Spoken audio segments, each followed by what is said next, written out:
And then before we close on football, I had one question based on what I saw around the social media universe regarding our Chicago Bears. I posed a question to, a friend of ours in the DM section of Ball and Breakfast on Instagram. But essentially, the picture that was circulating around social media was a verified tweet of an NFL source saying that President and CEO of the Bears, Kevin Warren, may be looking to move on from Eberflus and Poles, after this season concludes. Now, Wayne, I think my question for you, we've talked Eberflus enough. Like we've talked about what we think. I don't know how much we want to get into him, but when I looked at and Poles, that was the one thing that stood out to me, and I want to know how you feel about that. I have mixed feelings about Poles, like up to this point, right? So he's definitely done a lot of good. And hey, no GM has a perfect record. John Lynch, doesn't have a perfect record. Got Trey Lance traded up for him, right? Big mistake, et cetera, et cetera. But yeah, no GM has a perfect record, but you got to hit on the coach. I think that's my biggest thing. Eberflus, if Eberflus has to go, I almost kind of see that as warranted as Ryan Poles has to go. So I'm kind of with it. That being said, if I had to gauge who's in a way more responsible for everything here, it's Eberflus. It's they didn't really have that veteran coach, I think, has been my biggest thing. And I think that's more so that might be on Eberflus more so of maybe Ryan Poles, and I don't know the interactions that were to be had there, but Eberflus should have gotten some sort of veteran offensive coordinator so he can concentrate more on the defensive side, more on the morale and dealing with all the personalities. I think that was the biggest thing. Getsy sucks. Worst offensive coordinator in the NFL. Did we not watch this Monday Night Football game against the Vikings? Pathetic. I thought I was looking at John Shoop. Do we all remember John Shoop? Bears fans with all the screens that were behind. King of the screen pass, yeah. This screen is the greatest thing ever. Come on. You got to have a better game plan than a screen pass. How is that a third of our passes? Stupid in a modern day NFL. No wonder Mooney is pissed. He's you're going to go to screen pass to Cole Kmet, our tight end, who's 270. He doesn't run a 4.4 or 4.3, out of all the players. Come on. So Getsy has to go. It's a whole mess. It is a whole mess. And I'm definitely not in favor of just completely shuffling offensive court. This has been so bad for Justin Fields. This whole scenario has been terrible for Justin Fields of not getting the proper coaching staff personnel. And we talked about this. This is kind of what the Packers do is they get the coaching staff in place. They get veteran quarterback, veteran presidents in there, people that know what they're doing, and then get young talent to kind of learn from them. Justin Fields has had nothing. Andy Dalton, I think that's the most senior type of person or personnel that's been in a position for an extended period of time, right? He was the senior quarterback, but the rest of the NFL coach, a head coach, the offensive coordinator, right? They're all just noobs. They're all just kind of figuring things out. You need a little bit of continuity. So to answer your questions,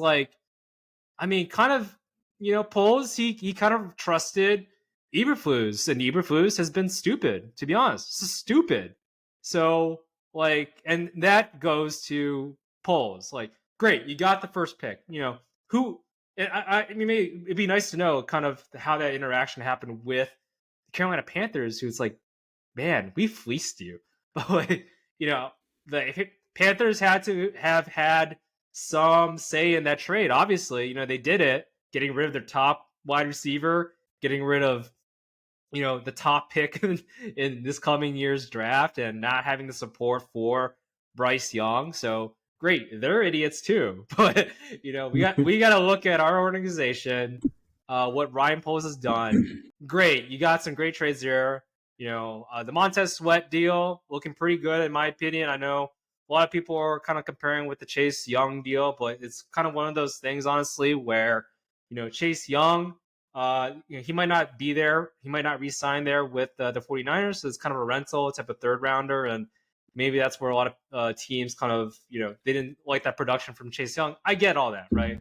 But yeah, made some bad mistakes on the head coaching. You got to land the head coach. You got to have a coach that has a plan of getting veteran coordinators in there, veteran coaches in there. Because right now they're just all a bunch of noobs making noob mistakes, and we've seen that, especially for developing this franchise, quote unquote, right, quarterback. Now we're trying to have to figure out, right? It's like, do we get Caleb Williams? I know there's a lot of talk about that, and yeah, I don't know. All that, kind of everything. I know, we can make what we want about The Apprentice and the person that was heading up The Apprentice, but if you ever watched The Apprentice, right, if you remember, it didn't matter if the lower tier person screwed up here and there as much as if the head project manager of whatever mission was happening there, if he wasn't overseeing that, if he wasn't questioning, if he wasn't asking the detailed questions. And that's where it comes to Ryan Poles. So to me, Ryan Poles, you're fired. Honestly, like, this is it. You're fired because you did not get the right head coach. You did not ask the right questions. You did not get a game plan for the coach to make the proper decisions in personnel and hiring Luke Getsy, who's been the fucking worst offensive coordinator in Bears history. Man, I got to stand up and like maybe give you an applause for that whole rant. That's amazing. More than I bargained for when asking you that question. Man, I mean, I'm totally with you. Like, these 2 years, with these two at the helm, like, they've been pretty ugly. You haven't seen any of the progressions. You don't really feel any sort of confidence or bright lights, in the distance for Justin Fields as a member of the Bears. I guess all that being said, like, when I think of giving out grades, I mean, for sure would give the coaching staff, D's to F's down the board for each one of them. When it comes to polls, I am like super conflicted because, I mean, for me, there's been some positives and some negatives there. I mean, the trade from last year was amazing. I feel like, some things have worked out. The Claypool thing definitely was a failure, but, I think that's a slip up that, he can kind of see, with two eyes wide open, kind of make sure he doesn't make those kinds of mistakes again. I hope he learns from that kind of situation. The Sweat deal, did I love it at first? No, because I wasn't sure that we would be able to retain him, extend him, and then we're also giving up another second for a guy that we're just not sure if he's going to be a Bear long term. Luckily, we locked him up. He's been playing great, and that speaks well to what Poles went out and tried to do. I'm still one that will probably harp on this Jalen Carter thing for as long as time could possibly play out here. I just feel like with what happened, in the first few rounds total, in the way that they drafted in last year's draft, that had a ripple effect for the rest of our draft last year. And that matters because you look at what we did in the second, third rounds, we look at the defensive players we drafted, they've been huge busts. I mean, I'm glad that Darnell Wright's showing that he is, worth his weight in gold. I think he'll be, a solid, tackle in this game. He'll continue to do, the things that he, does best. And I think he'll be an anchor for our line moving forward. Would I have loved to have a game-breaking defensive tackle, right in the middle of that line for years and years to come, and then supplement those second and third rounds with just the best player available. And there were some linemen still on the board in the second, third round where I've been totally comfortable grabbing them. But there's a couple. So I'm giving you some pros. I'm giving you some cons there. I think the thing that I walk away with is, yeah, this has been like an utter failure up to this point. But this guy comes from, a really respected organization with, the Chiefs and what they've done. He brings over Ian Cunningham from the Eagles. He's got that intelligence there. They're only finishing up year 2 here. I feel like to pull the plug on somebody in year 2 to rebuild like one of the worst teams in football, that's a huge ask. I mean, I'm wondering what output would have had to happen to this point to make us feel like a little bit more confident about that. I mean, I definitely see those coaching flaws. The performance on the field is pretty, cringeworthy. I'm super happy the defense, starting to look like a real unit out there. I mean, they're starting to look, pretty scary, pretty imposing, and that's only going to get better, I think, with some more roster additions and some time for some of the youngsters. But on the offensive side, that's where you want to see more of that progression as we get, into year 3 of Justin Fields here, year 2 of this, this whole core, as far as the executive staff, coaching staff goes. But, it's definitely fallen up short in that sense. I think for me, it's next year. Next year for me, this offseason, the way this whole this year finishes up, looking at our draft, looking at what we do with those offseason dollars, and then what goes on, in that first half, through the second half of next year is where I'm going to have a much more clear view on who we are, who Poles is.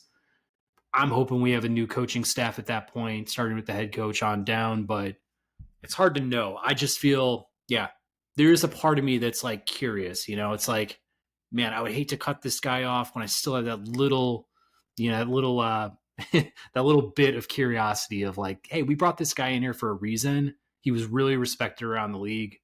Like, let's give him one more chance here. That's just, I guess, where I'm coming from. Yeah, no, for sure. I mean, I guess my question is, would there be a scenario where we keep Ryan Poles, but then get rid of, or ask him, hey, we'll keep you. We like some of your decisions. Were you perfect? No. But you made a terrible head coaching decision. You made, and he got a terrible offensive coordinator. Can you do better? Like, get a veteran, head coach or veteran offensive coordinator to help develop Justin Fields more. Like, let's, get Marvin Harrison Jr. Let's get Fashanu, or maybe a defensive end or something if we want to trade back, whatever, right? And the draft, and then maybe get a few missing pieces here and there. Great, yeah, but you need to get rid of a head coach. Like, would you? Like, does that sound good to you? You think, or do you feel good with keeping some continuity for Justin Fields and his development with, Matt Eberflus, with Getsy and his scheming, or do you want to get a change in there? Definitely want wholesale changes when it comes to the coaching staff. I'm completely on board with you there. I mean, I feel like, Kevin Warren has floated the Jim Harbaugh situation. Maybe Kevin Warren steps in, makes that coaching decision. Maybe he's that last say at the table. Maybe it's a group exercise of how do we make this work? And when I think about who would be the replacement GM, who would be the head coach? Like, if Jim Harbaugh happens to go elsewhere or stays at Michigan for some reason, I'm really like critically trying to think of like, what kind of coach do we bring in here? What is that name? Who does that end up being? And, if we go the GM route, are we just plucking, another assistant GM from a top, team this year and hoping, he's what we thought Poles would be in a lot of situations? Like, it's hard to know. I mean, at least when it comes to the next coach, if it doesn't happen to be Harbaugh, which I think we've discussed last week about how much we would, bang on the table for a guy like that. To me, I mean, I think you've got to look at, what Philly's been doing with Hurts. I can't say there's a lot of guys from Baltimore I'd love to pull just like on Lamar Jackson, because I feel like over his tenure there, it's been a bit mixed. I don't know if it's like due to the coaching staff or whatever else, but like, you look at what Steichen's been able to do, over in Indy, and Gannon out in Arizona early on in the year. I felt like he was showing some signs of, kind of being able to, create a roster and create continuity there, guys that want to play, to win. I feel like you got to find somebody who can really scheme for the type of quarterback that Justin Fields is at this point, an offensive mind, and just try to get this thing figured out. I mean, you look at the history of Bears head coaches, and it's just hire after hire. I think we all sit here and we like scratch our heads about like, what the hell were they thinking? Like, you pulled somebody from the CFL, like you pulled somebody, who kind of seemed over the hill, and a guy like John Fox. Like, there's just a lot of things like over the course of time where it's like, where did you find these guys? Like Dick Duran and like just others. It's just every single hire is like, who? Like Eberflus? Like, which country is he from? I've never heard of this guy. Like, it's just, can we just pick the next best guy in line for offense? Like, find that next best offensive coordinator and get him.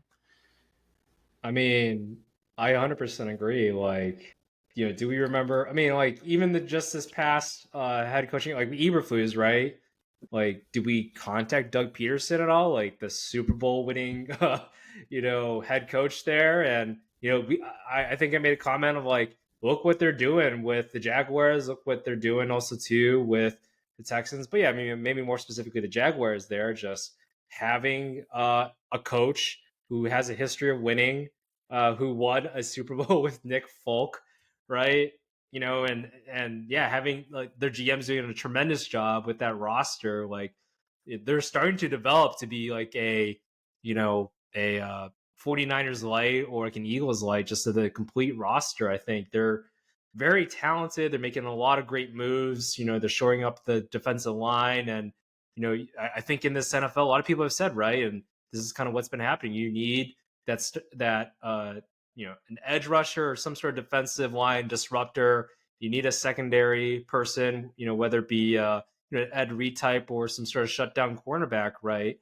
And then you also need a quarterback, obviously, and then at least like one person to throw to, right? And that's kind of like the major staple things I think that you need for this modern day NFL. And yeah, it definitely helps for offensive line and such as well, and scheming, etc. So I don't know. It's like, I mean, I know as NFL fans, we think it's kind of easy, right? Like, don't trade for Chase Claypool. Get a maybe more veteran type of head coach in this situation. That isn't like a John Fox type of hire, right? But yeah, I don't know. I think there's just a lot of just bad feelings, bad juju that the Bears have been feeling of late. And man, I think we are kind of looking for the next thing. But at least like if we were to compare ourselves to one of our divisional rivals, right, with the Lions, right, they had some momentum coming in with Dan Campbell. They had that kind of good feel, even when they were like I think they were like 1-15, like was it 3 seasons ago or something like that. There was some good juju there, just with the feel that they had from the coach. And that really kind of set the tone, set the culture. Like, just we need somebody like that Dan Campbell, maybe a former NFL player, right, that kind of can talk the talk a little bit, walk the walk, like D'Amico Ryans has been doing over there at the Texans. Like something like that would be great, But yeah, I don't know. Just yeah, something like that would be good. I think. Like, what would happen if I don't know, like Owen Krutz, right? Like if we get Owen Krutz out there, as opposed to this TV personality, radio personality, right? Like maybe let's put him in the, I don't know if the head coaching spot is the right fit, but yeah, maybe some sort of coaching spot in there, right? I feel like yeah, we need some more like people that have played the game in there, and are also brainiacs, a little bit mixture of both there. I think that could do wonders. I think to the Bears culture, and I don't know, yeah, elevate us more, because yeah, I do not like this carousel of just bouncing from GM to head coach, and offensive coordinator. It's like, how is any quarterback supposed to develop? Yeah. I mean, after watching Jeff Saturday pick up the clipboard, last year, I'd probably caution on the Kreutz hire unless he's like running the offensive line or something like that. But you're right. I mean, I think like Antonio Pierce has definitely had success in coming in like a Dan Campbell and being that voice of reason, just leveling with guys in the locker room and like pushing guys on a personal level. And I think guys, like that. I think maybe that's something that's going to work more with a veteran type team. I really don't know. I don't think there's a perfect answer for it, to be honest with you. I mean, I feel like Byron Leftwich's name has been thrown out there, over the years. I mean, the Bucks aren't, tearing it up or anything of that, kind of nature. But the fact that he's been, working in that system in Tampa for a while, understood what it took for Brady to win a Super Bowl, has been in the talks to be, hired as a coach, a guy who's played quarterback, African American, could level with, Fields. And I just feel like that could be a guy that people buy into, coming into our organization. I think that like that would create probably some good synergies there. Like truly, could we take one of the brainiacs that fall underneath like the Shanahan, McVay, you name it, trees, Kevin O'Connell, Zach Taylor, like these other guys, like possibly, but that doesn't always hit either. So I want a guy who's just, he's crafted a similar quarterback style as a Justin Fields. When we look at guys like Anthony Richardson, Hurts, we've talked about this. It's just, let's pick the next guy in line, the guy who everybody is out there seeking for them to be that next coach for their team. Like, there's probably gonna be a lot of vacancies after this season. I just want to know, like, we're going after the top guys on the board. Yeah. Are there any top, coordinators or former head coaches that you're maybe eyeing that kind of fit the bill here? I think I've tossed the name of Bobby Sloak in there a little bit. Has you know that Kyle Shanahan pedigree there. He was, I think he was an assistant for the offensive side. I forget which one exactly, but for during his time in the 49ers, and then now he's developed CJ Stroud, and that offense looks amazing, right? And we've spoken before, like that team, like that roster didn't have too much. Like at least it felt like it didn't have too much, right? But they added Tank Dell and then obviously CJ Stroud. Like I think they're outperforming what a lot of expectations that were kind of bestowed for them at the beginning of the season. And I think a lot of that has to do with Bobby Sloak and what he's able to do there. So I would be in favor of somebody like that. Would it be ideally nice to have somebody a little bit more offensive coordinator pedigree than just one season? Yes, but I mean, I don't know. That's like just a great thing he's been able to kind of manufacture over there. But yeah, I digress. Did you have any candidate you were looking at? Yeah, I mean, we've talked Harbaugh. I think Byron Leftwich is another guy we should probably just have an interview with, like really get to know. Brian Johnson, offensive coordinator from Philly. And we've talked about even Ben Johnson, offensive coordinator from Detroit. I think he's gotten a lot of praise across, football in general. But again, I'm open to seeing if there are coordinators out there that have been established. Offense, primarily, I would say. But if there's a defensive coordinator that's obviously whipping up, the type of schemes that, make your mouth water and stuff like that, has proven his performance over time. Like, look at some of these better performing organizations, ones that are set up similar to the structure that we have, and just say, like, hey, I think you're, obviously the next guy in line here. Like, let's give you a shot. But yeah, of my short list, those are some of the names that I would probably go with, and then probably have Harbaugh at the top of my list. Yeah, I mean Harbaugh number one. Yeah, Leftwich, I definitely have a little bit mixed feelings with him. Like I think I initially was very like adamant about him, but then I think there was just this whole idea like once Brady left that team, it was like they didn't do too much compared to like when he was there. So how much of that was him versus you know just kind of Brady being Brady there, right? Um, I know the other name that's been tossed around, right? Eric Bieniemy, although we'll see what happens over there with the Commanders. But it's like, how many predicted on their, the cards that Sam Howell? I know he leads the league in interceptions, I believe, right? But he also leads the league in passing yards. So, hey, that's something I feel like, and I think a lot of people they feel a lot more optimistic with Sam Howell as the quarterback for the Commanders, at least, maybe for the next year or two. So, I don't know. Yeah, there's got to be some, I think, flowers given towards Eric Bieniemy's way over there. It's just, Ron Rivera, and then, the defense has underperformed too. So I think all those things kind of had, kind of stopped the Commanders from being successful at the moment. So, but yeah, I think offensively they've, maybe have outperformed a little bit here and there, but I don't know. So yeah, just another name there, but I'm definitely all on board if Jim Harbaugh kind of says like, "Hey, I'm ready for the NFL. Michigan and this whole NCAA thing is ridiculous, and I just want to make money. Be part of a great crowd, greater, an organization that I was part of, as a quarterback. And I don't know that would be awesome. I think awesome story, awesome for Harbaugh too. I think, and obviously awesome for the Bears and Justin Fields too. Yeah, I think Bieniemy is a great name to throw out there as well. I mean, I feel like when he was hired in Washington, he was kind of like placing that pressure. He's like the second man in charge, like almost, Rivera, you better turn this around or that's your replacement right there. So I could definitely see him stepping into the head coach role for Washington, based on the fact that I think Rivera, after Del Rio has been, fired as well, I think like he's probably going to get canned after this one too. But hey, the connection to Poles there, Kansas City, like that'd be some familiar territory for both sides, and that might be a great partnership. There's another guy in Kansas City named Matt Nagy who's had some good. But I'm just kidding. I'm just kidding. Anyways, that's my short list of coaches. Lane, I think we've hit this one on the head. Definitely glad to get your perspective on Poles versus Eberflus and just, the accountability factor here, who may or may not get fired. But folks, tell us what you think in the comment section. We'd love to hear what you think about Poles, Eberflus, the Bears, coaching decisions, roster decisions, like whatever it is. Leave us a comment here. Subscribe, like if you're still with us. And